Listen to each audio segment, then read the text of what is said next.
Hello and welcome to the No BS Spiritual Book Club's Face-to-Face with video series, in which we invite respected authors, speakers, teachers and researchers in the conscious community to share the stories behind the 10 books which influenced them the most on their life journey. And joining me today on our first live streaming episode is Matthew Mai, PhD, who is many things: a poet whose poetry has appeared in more than 60 literary magazines, a professor of psychology at the Wright Institute in Berkeley, an author of more than 30 professional psychology and self-help books, which have sold more than 3 million copies, a publisher. He co-founded the self-help publishing house New Harbinger, and most importantly, I think he'd agree with me on this, a father who embarked on a long journey in search of ways to communicate with his murdered son, Jordan, which resulted in 2 riveting and revelatory books: Seeking Jordan, How I Learned the Truth About Death and the Invisible Universe, and The Luminous Landscape of the Afterlife, Jordan's Message to the Living on What to Expect After Death, which I hope we'll hear a bit more about later. Matthew Mai, welcome. Thank you for having me. Matthew, thank you for joining us. Reading your bio, which includes the facts that you were clinical director of Haight-Ashbury Psychological Services in San Francisco for 25 years and co-founder of the Bay Area Trauma Recovery Clinic, which serves low-income clients, and currently director of the Berkeley CBT Clinic. I'm especially glad that you made time in your schedule to share your 10 best spiritual books with us. So tell us first, how did you find this task? Well, it required me to look at what excites me most influenced me, was most revelatory for getting a sense of a cosmology of what the spirit world looks like. And I think many of the books that I was drawn to and that got into my top 10 list are books that, provide knowledge and information about what lies beyond death. That really is fascinating to me. It's a deep and primary interest.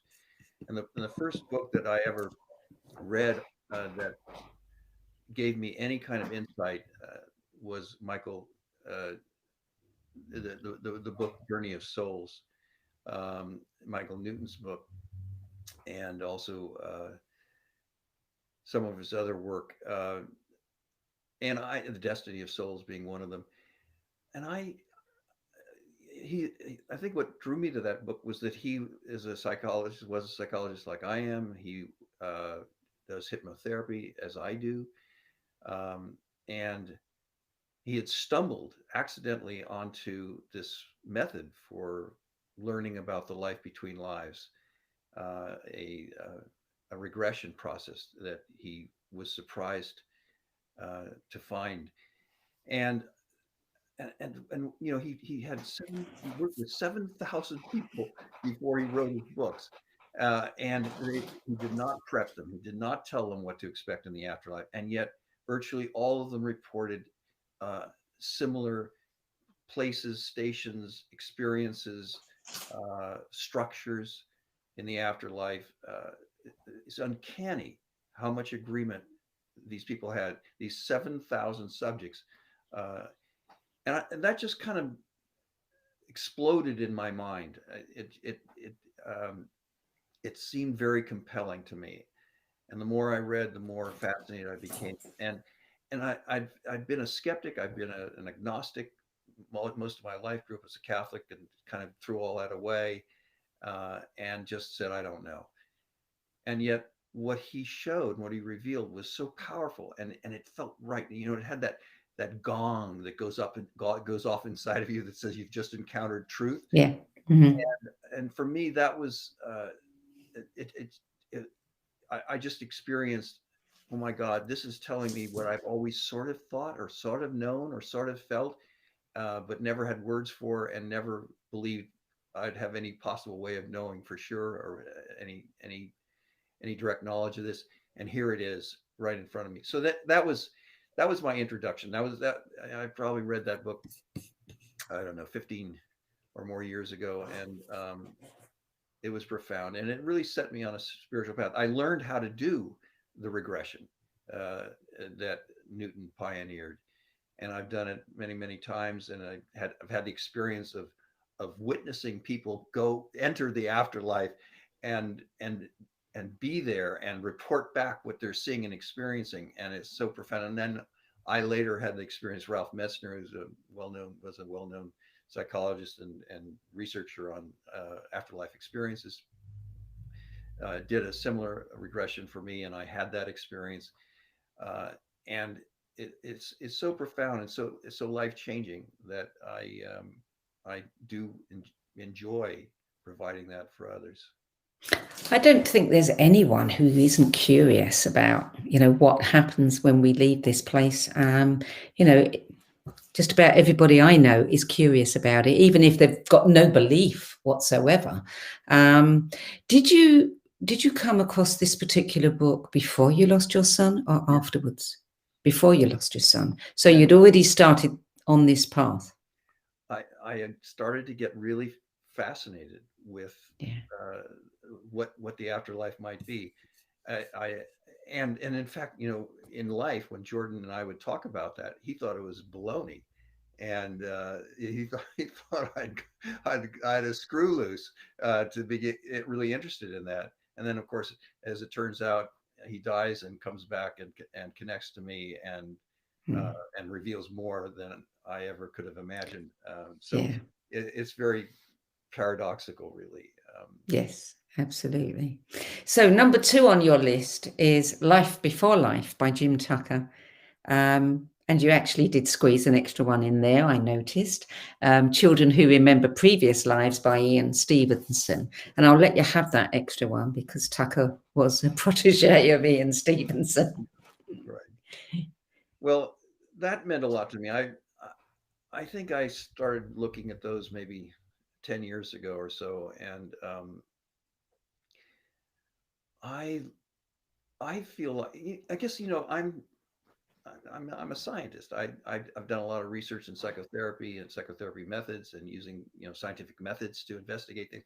So I'm drawn to things that do satisfy some of the requirements of a scientific investigation or study. And in Stevenson's work with more than 3,000 young children who spontaneously remembered past lives, is extraordinary because he's, quote unquote, was able to solve the case in about 800 or 900 cases. He was able to actually find out who this person was in a previous.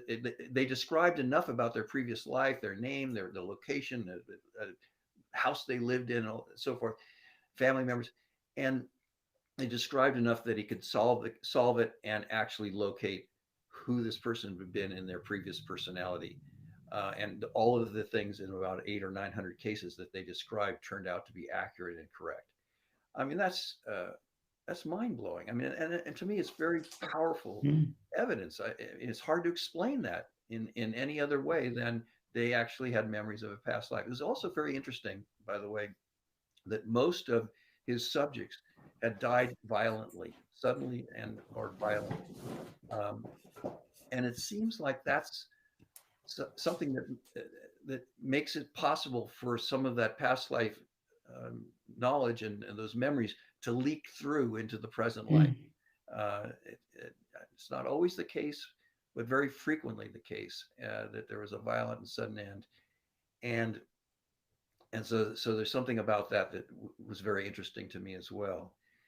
Um, so yeah, Stevenson's work, Tucker's, popularizing and summarizing his work meant a lot to me because again, it added more evidence. And in the same way, Journey of Souls, provides what I feel like is substantial evidence of 7,000 people who don't or are naive and don't know what to expect Yeah. describe the same thing. Here we have uh, 800 or 900 kids who describe a world that they know nothing about, a life they know nothing about, meaning they've never had any connection to that life, um, and yet they're describing perfectly who they were and what they did and who their family was.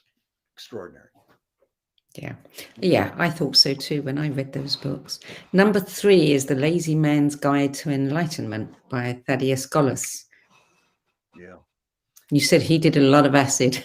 Yes, Thaddeus was a lot of his insights came from hallucinogens, which is interesting to me because I generally don't think that altered states are necessarily helpful. I think they sometimes distort the information we get from the other side.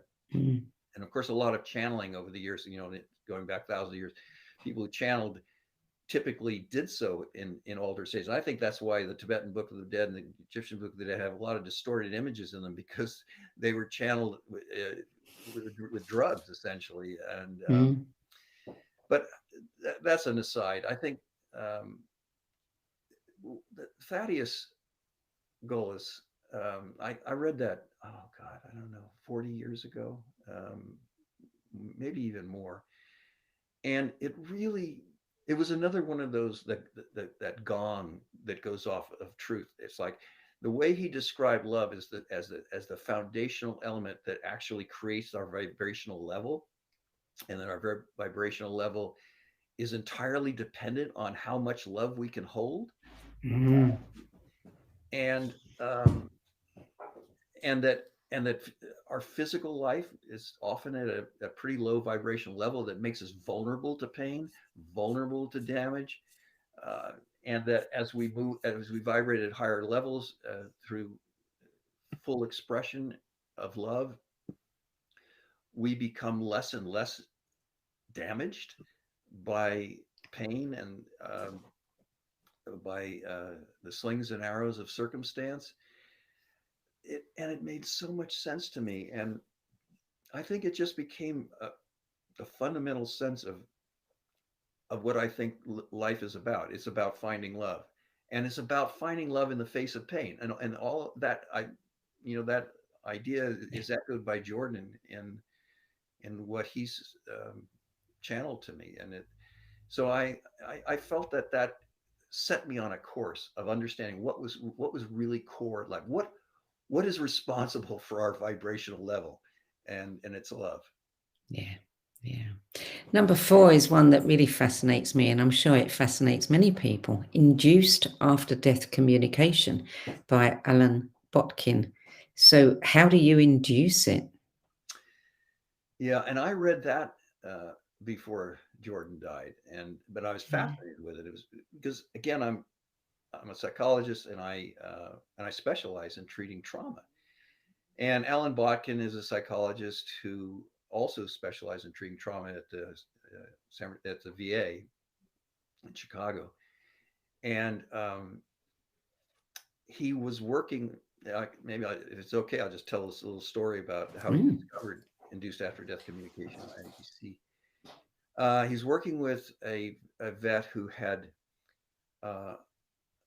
befriended a child in Vietnam, a 9-year-old named Lee, and they became very close, very deep relationship, and he planned to adopt her. And at some point, she stepped on a mine, and he lost her. She died in his arms. And he just had years of profound grief over that. It changed his life. And so he came to Botkin for trauma work. And Botkin made a small, and Botkin did EMDR, eye movement desensitization and reprocessing, which I do with clients. And he made a small mistake in the variation in the actual protocol, a small variation, and this man closed his eyes and had a full communication from Lee. She was there. She was in front of him. He could see her. He could hear her. She had lots of things to say, and all of this occurred in the space of less than a minute, maybe. And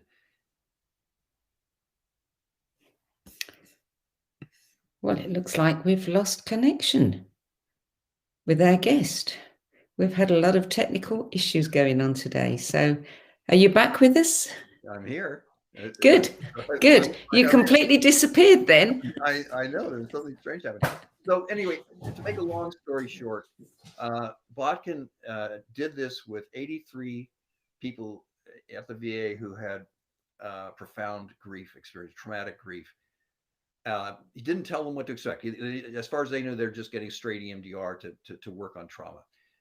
81 of them had this experience without having any prep or expectation of having it.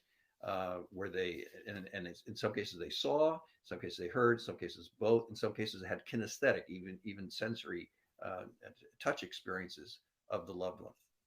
So it's really a very powerful thing, And so after Jordan died, I did journey to Chicago. I saw Botkin, and I had that experience. I heard Jordan as clearly as I did when we sat in the kitchen talking in life.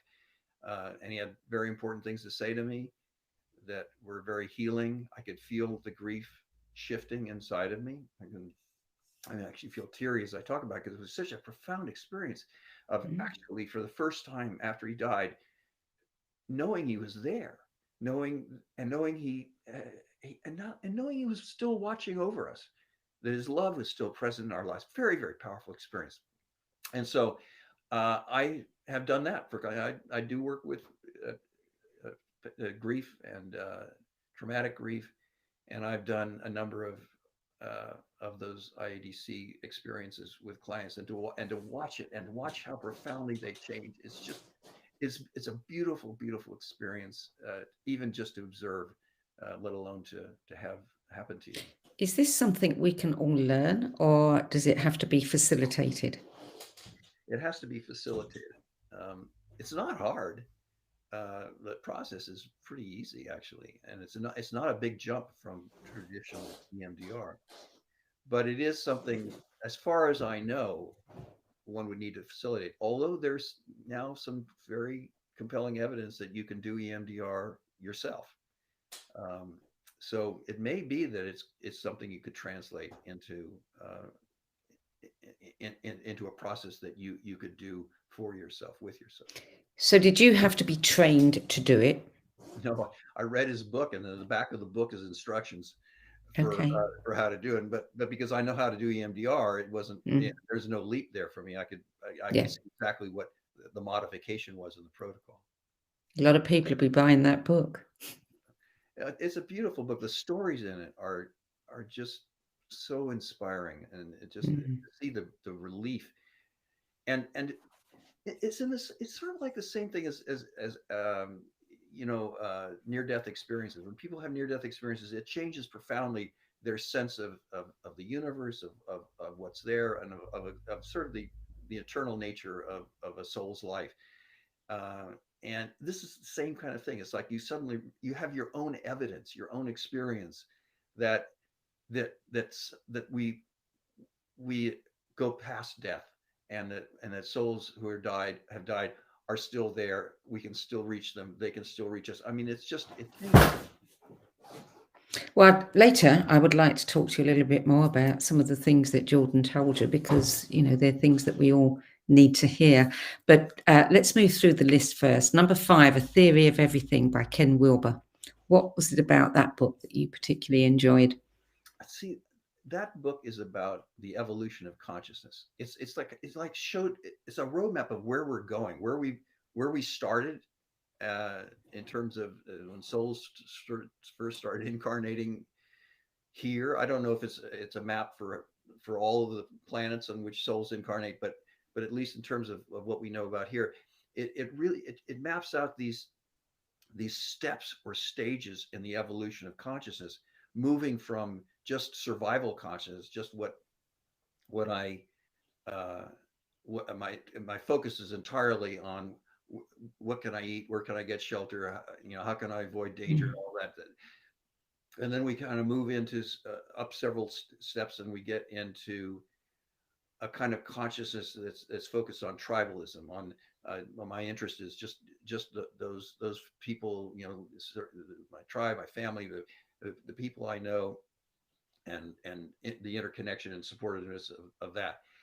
And eventually, and we move through various levels of consciousness that involves scientific development and technology and so forth, and then we move toward awareness of all, of the connectedness to all, and we can see and understand what's going on in our culture right now by looking at the evolution of consciousness, and that people who have different memes and different levels of consciousness are living all at the same time and are colliding with each other in terms of how they understand and see the world. The people who are tribal are all about nationalism and my country, and screw everybody else. Uh, they're not people. The willingness to have war to one tribe to prey on another. All of that kind of mentality. Uh, I'll take what's mine, and I don't care about you. All of that, and then we can see people who are more evolved and further along the development of consciousness, who are aware of the needs of all, of the experience of all, and that's a crucial part of how they understand and see the world. That they're a part of everything, as opposed to just an individual surviving, or my tribe, uh, or my company, or something I've built. All of that are more primitive forms of consciousness, and we're moving, and more and more people are are representing these more advanced stages of consciousness, which gives me a lot of Yeah. hope and optimism about ultimately where we're going to go. And one of the things that sort of is evidence for that is that in the history of the world, violence keeps dropping. Now, it doesn't seem like that, but when you look at any given era, but the data is very powerful. That the level of violence and the experience, an individual's likelihood of experiencing violence is going down steadily over the eras, and that's because of the evolution of consciousness. Yeah. And so, anyways, it's a lovely concept, and I felt like I could see the world through a different lens now, and I could see who is representing certain memes or levels of Yeah. consciousness, and why they're that way, and more acceptance of that. Yeah. I mean, I Yeah. I have a hard time with Trump supporters, but honestly, when I look at where they are in terms of the level of kind of the meme that they represent, it all makes sense. How they see the world makes total sense. Yeah. Yeah. Yeah. And we have to learn to have tolerance for how other people see the world, Hmm. to a degree. We need to learn to talk to them. We need to Yeah. learn to Yeah. appreciate that there's something of value in their perspective. Yeah. And that's one Yeah. of the things that Wilbur talks about. It's not just we discard the old meme and it's gone. It's that Yeah. there is always some kernel of value and truth in each of these memes. And we have to kind of bring that with us into the next meme. Yeah. And it's important for us to understand. Yeah. Absolutely. Yeah. Number 6 is a book that comes up several times. You probably aren't surprised by that. Over and again, people put it in their list. The Untethered Soul, Yeah. Michael Singer. Yeah. I love that book because it talks about how to get into the seat of awareness. And really what the nature of consciousness is. Consciousness, we are not our thoughts, we are not our emotions, we're not our sensations and the sensory experience. We are the observer self, and being able to observe and watch all of that without being it, without getting caught, uh, and and getting caught in it is really where a lot of the pain comes from. Yeah. Um, and and identifying with our thoughts and our perceptions of experience, instead of just noticing that this is a thought, this is a passing experience. We have 60,000 thoughts a day. We and there's some very interesting research on emotions. The average emotion lasts less than 7 minutes, and the only way we could get stuck at the top of an emotional wave is we ruminate. Looks like we've lost connection again, but I'm sure Matt will be back any second now. It's been that kind of day, I'm afraid. Yeah, the eclipse, Mercury retrograde, there's a lot of energy moving through the planet right now. There you are again. So so that uh, I'm just fascinated with Singer, because um, he shows us that all of these things that we think are important and we identify with our thoughts, our feelings, and so forth are just passing experiences that we can observe rather than be caught in and overwhelmed by. And a lot of our pain is not realizing that, not realizing the temporary nature of all of these experiences, and getting into the seat of awareness. So anyway, I find, and a lot of singers work.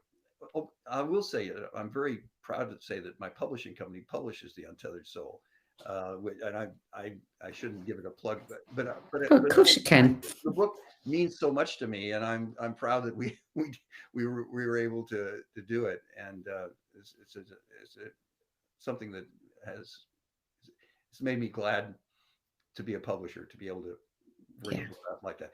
Anyway, so singers very powerful. And there's a whole branch of psychotherapy called acceptance and commitment therapy, which I do a lot of, which comes out of that basic idea that we stop, we don't have to identify with our thoughts and our feelings. We can just observe and watch them. And then instead of getting caught in them and being driven by them, we can actually act on our core spiritual values, which I think is a beautiful kind of therapy.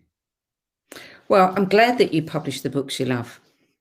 I think that's the only reason to publish books. So number 7, The Life Cycle of the Human Soul by Ralph Metzner. Well, I love that book, and I knew Ralph very well. I worked with him, and he taught me how to channel, which changed my life, which gave me access to Jordan and Jordan's wisdom that I could never have had before. He also did a regression where I could experience past lives and look at the life between lives. So I felt like he gave me so much. But his book, The Life Cycle of the Soul, is sort of a summary of what he had learned in his research about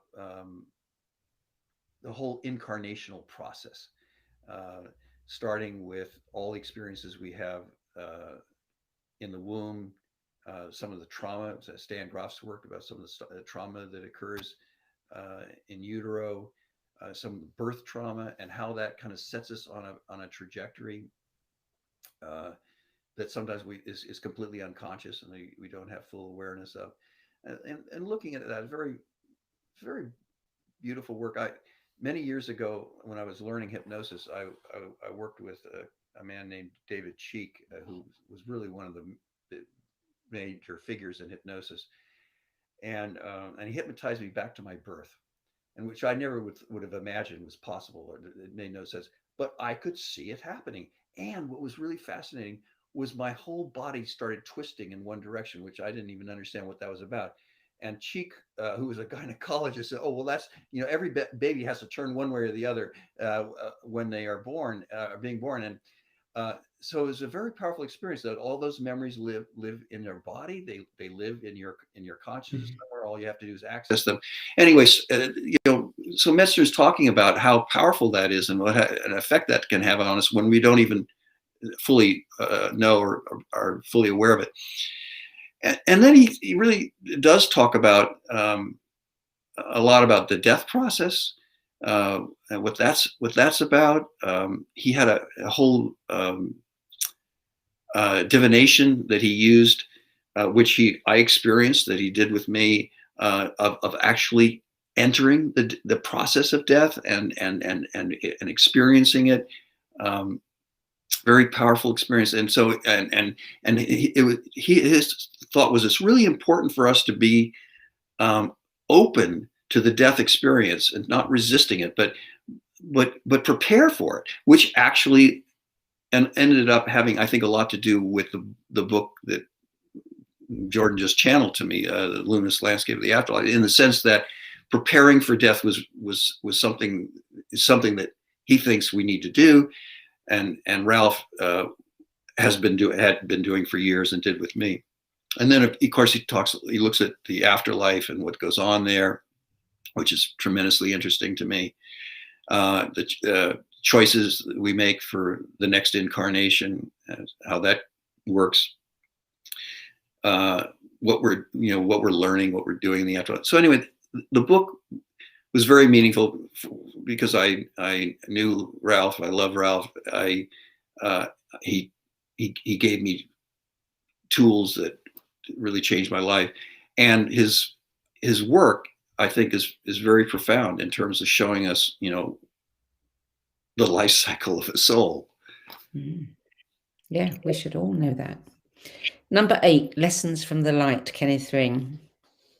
Well, yeah, what I loved about that book was that he did some very interesting research on the effects of near-death experiences, not just what they are and recounting them, and in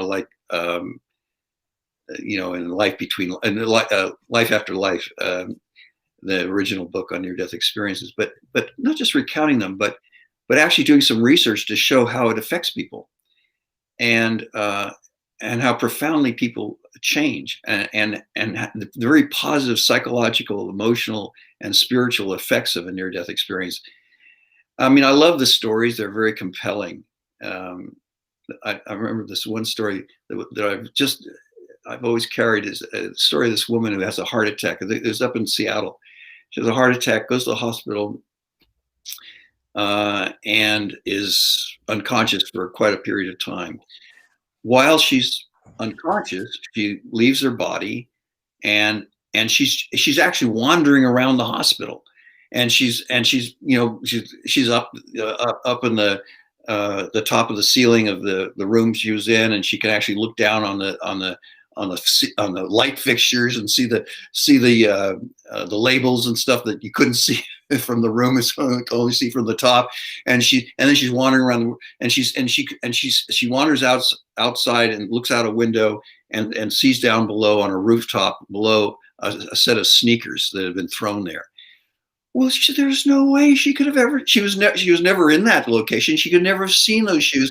The only way she could have had that experience is if she left her body. If consciousness can leave the body and it goes somewhere else. And so his work, to me, shows that consciousness can leave the body, that is not dependent on the body, and that when we finally learn that and experience that ourselves, it profoundly changes our sense of who we are, why we're here, and what we can expect in the afterlife. So it's really beautiful. I really appreciate his work. Number 9, The Gratitude Project by Will Pye. Yeah. Well, that book really meant something to me because I think it didn't remind me, it actually taught me how important the experience of gratitude is for mental health and spiritual health.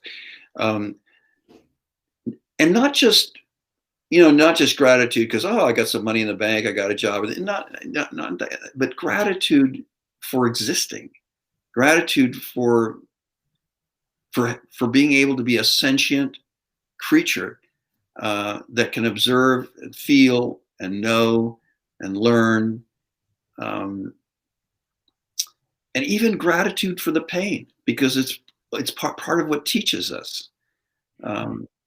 And virtually everything that happens, even the difficult, even the challenging, even the painful, can be an opportunity for gratitude,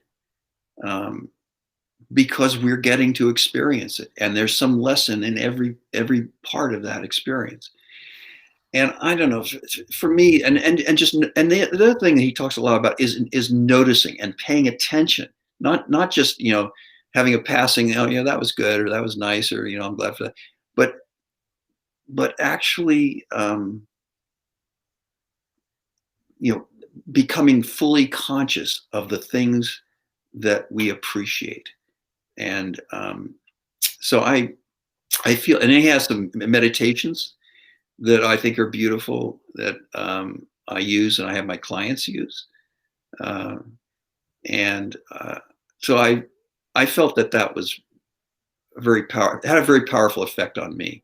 And I think it's a message that is of great value. Very important message for sure. Number 10, Handbook of the Afterlife, Pamela Ray Heath and John Climmo. Well, this kind of goes back to what I was saying at the very beginning of our conversation, that I'm just fascinated by the afterlife and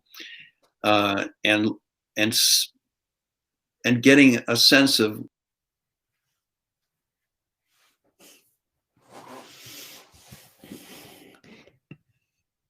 Okay, so we'll just wait a few minutes and Matt will be back. There you are. This is a great cliffhanger. About what the afterlife is, the mediums, the psychics, Madame Blavatsky. I mean, there have been countless, Jane Roberts and Seth, and there are countless people who have helped us have some sense of the afterlife, including going way back to Egyptian and Tibetan books of the dead, the Upanishads. I mean, there are lots of places we've gotten information about the afterlife. But channeling is how most of this information comes to us. And so their summary of the, sort of the history of channeling, but what we've learned, what are the key and consistent messages that have come through from all these channels, all these different sources. Fascinating to me, but I didn't read it. I didn't want to look at it until after I'd finished channeling Jordan's Luminous Landscape of the Afterlife, his own book on the dead, essentially, because I felt like I didn't want it to contaminate what I was. But what was so cool about the book is it was really, in many ways, many ways, verifying lots and lots of what Jordan said. So it felt like it supported and gave credence to the things he was saying. So anyway, that book is important to me because it really made me feel more confident in the veracity and truth of what I was getting from Jordan. So those books were would you say that they were condensed into a much shorter period for you, rather than books that you'd read, as a young man that inspired you? These came much later and closer together. Yeah, I guess so. I mean, well, I read the Lazy Man's Guide to Enlightenment when I was in my 20s. I'm in my 70s now. So, I mean, I read it a long time ago. But the other books are probably in the last 15 years, I would say. Because my spiritual evolution really kind of started when I read Michael Newton's book. I think that was really a very powerful initiation into instead of just having a hope that there was something out there, having a very concrete idea of what was out there. That really kickstarted for me a lot of my spiritual journey, I think. I would imagine that this is not really for me to say because I don't know, but I would imagine that when you did lose Jordan, there was a smidgen of comfort because you had this knowledge, you had read that book, and there was a possibility, he wasn't just maybe completely gone. I mean, am I right? Or yeah, no, it gave me hope. I could go back to my knowledge of that book, and also that I'd done some of these regressions myself with people and seen heard what they described. So I had hope, but I had this compelling drive to actually connect to Jordan. I mean, it was just this singular focus that took over my life in some way, and kept leading me to seek him in various ways. I did it through mediums and through shamanic exercises, and then I again eventually went to see Botkin and have an induced after-death communication. I also, through Metzner, had experiences where I could visit the afterlife and actually make contact with Jordan there through that kind of induction. and then finally, of course, learning to channel. So all of these things were part of this evolution of moving toward and trying to reach out to Jordan. And finally, when I learned to channel and I started actually having conversations with him, it was, first of all, it was the most beautiful relief. Like, this relationship continues. It's we can still do this. The love between us is as every bit as real and as alive as it was when Jordan was in life. It was physically here. And Jordan seemed very interested in telling me as much as I wanted to hear or absorb about the world he lived in, about what's important, about why we incarnate to begin with, why do we enter a physical world. I mean, he was just teaching me, and he seemed willing and wanting to. And in fact, when the first book came up, I had no intention or any idea that I was going to write a book. Seeking Jordan was just, and he said, "Okay, we're going to write a book, Dad." Essentially, still calls me Dad, even though we've had many lifetimes. In other lifetimes, we had very different relationships. But he said he outlined the whole book in a matter of 2 or 3 minutes. Every chapter, exactly what was going to be in it. He said, "Here's what we're going to do. This is the thing." And he decided to write it, and I'm of course delighted. It's something we can do together. It's a project, and I also got to tell the story about seeking him and finding him. Something very similar happened with this book, The Luminous Landscape, the Afterlife. He said to me that, we need to help people with the fear of death, and we need to help them prepare for death, and we need to give them a picture of the afterlife that's going to make them hopeful and confident rather than scared and avoidant. So it was his idea again, and he outlined it in a very few minutes.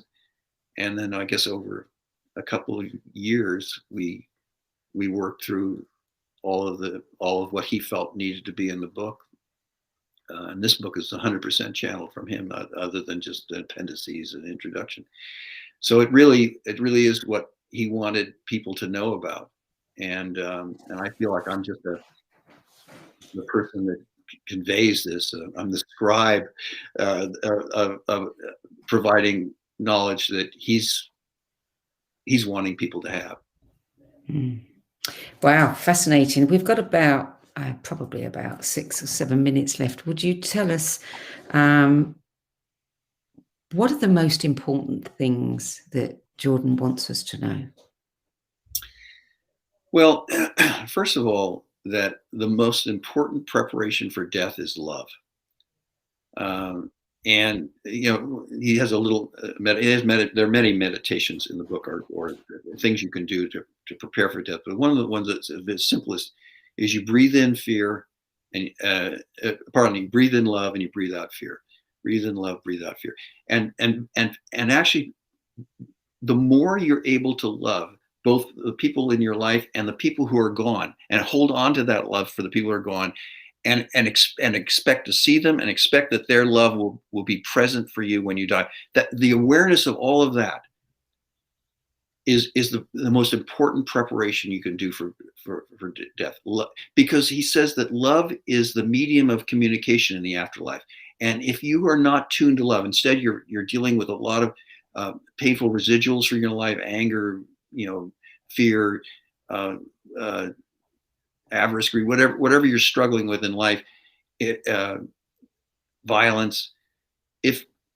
If that's what you're kind of bringing with you to the afterlife, I mean, that you have to go through a lot of work, healing work, before you can fully join the spirit world. And so the work we can do now is to prepare with focusing on as much love as we can, not only for those who are with us and around us in our lives, but those who are gone. And that love will be there for us and with us as we make our transition. So that's one of the most important things that he talks about. I mean, he has a lot of things to say about what the afterlife is, all the different experiences and parts of it. Basically, the afterlife is a giant school where we're learning constantly. A lot of reviewing of the Akashic record, learning about our past life, learning about other past lives, learning about cause and effect. When you do this, certain things happen. It changes. And one of the interesting things about the Akashic record, I'll just say, there's so many things that we could talk about, but is that we can actually go into the Akashic record when we're in the afterlife, and we can study, if I had done this instead of that, what would have happened? And we can see a whole chain of events that we can actually watch them as if we were watching a video of all of the effects over time of how that other decision would have played out. And then when we close the book of the Akashic record, that becomes a null life. It's just a possible but not actual life. And so we do a lot of studying and learning there, so that each time we come back for an incarnation, we're a little more prepared. We're a little more ready to do the work that we have here, our lesson plan here, which is only possible because this is a place where there's pain. Most of what we're learning is because there's pain here. There are things that we can't learn in the afterlife because there isn't any pain. So the pain here is very noble and important. It's not just something that, oh my God, I've got to avoid that, or it's a failure if I've had pain. No, the pain is actually something that's teaching us. And we come here because that pain is really the only way we can learn certain lessons. And the key lesson, of course, is how do I love in the face of pain? Pain, yeah. Not become a victim to it. Not become a victim to it, but to learn from it. Yeah. Pain is always teaching us. And that's what we're here for. We're here to learn. We're here to evolve and grow and take everything that we learned back to the whole, back to all there is. So we're little learning machines. We're little units of learning. And that's what we do. And then we come back and upload it to all. And consciousness continues to evolve. All evolves. God evolves, if you want to call it, because we're all God. And it continues to evolve because we're evolving, and we bring everything we learn back to the collective consciousness. And that's our job. That's our role as souls. And the pain is a vital part of what teaches us and what we learn. So those are some of the things that Jordan talks about. And of course, there's a lot of very specific things about what the afterlife is like, and how we select new lives, and how incarnation is part of the karmic learning cycles that we go through. So yeah, that's. Is he going to write any more books? He wants to write a book that he wants to call "What Is Real," and it's kind of an exploration of the nature of reality. Because basically a lot of non-dual traditions are really claiming that everything we experience is kind of an illusion. We're all one. We're not. Even our separateness is an illusion. Everything we experience in the world is an illusion. And Jordan is really saying that's not true. All there is, or collective consciousness, creates matter and creates these experiences, and they're real in that sense. And as soon as collective consciousness would forget about it, stop thinking about it, it would stop being. But it's real because the energy of thought creates this universe that we interact with, and then we go out into that universe as these little souls go out into the universe and experience it in a very profound way, and we learn from it and bring that back. And so there's a way that this is beautiful and noble basis to our lives. It's not just some getting plopped here and stuck in whatever life or family or era or struggle that happens to surround us. We're here to learn, and we're here to grow and evolve, and then to take all of that back, so that all of consciousness can grow and evolve as well. Well, I think we're pretty much out of time now, sadly, Matt. But we'll have to have another conversation another time about those books. I'd like to delve a bit deeper into them. But thank you so much for joining us today and for sharing your 10 best list with us. I've so much enjoyed it. I really appreciate the chance to talk to you. Us too. So thank you, everybody. And if you want to know more about Seeking Jordan, How I Learned the Truth About Death and the Invisible Universe, and the luminous Landscape of the Afterlife, Jordan's message to the living on what to expect after death, then you can go to the website seekingjordan.com. And if you want to be the first to be notified of these events and new 10 best spiritual book lists as they get added to our website, you can sign up for our newsletter at the NoBSspiritualBookClub.com. You can also download audio versions of each episode to listen at your leisure on Own Times Radio, iTunes, Spotify, Anchor, and many other podcast sites. That's it for today. Thank you for being with us, and I hope you'll join me live at the same time next week. Until then, it's goodbye from me.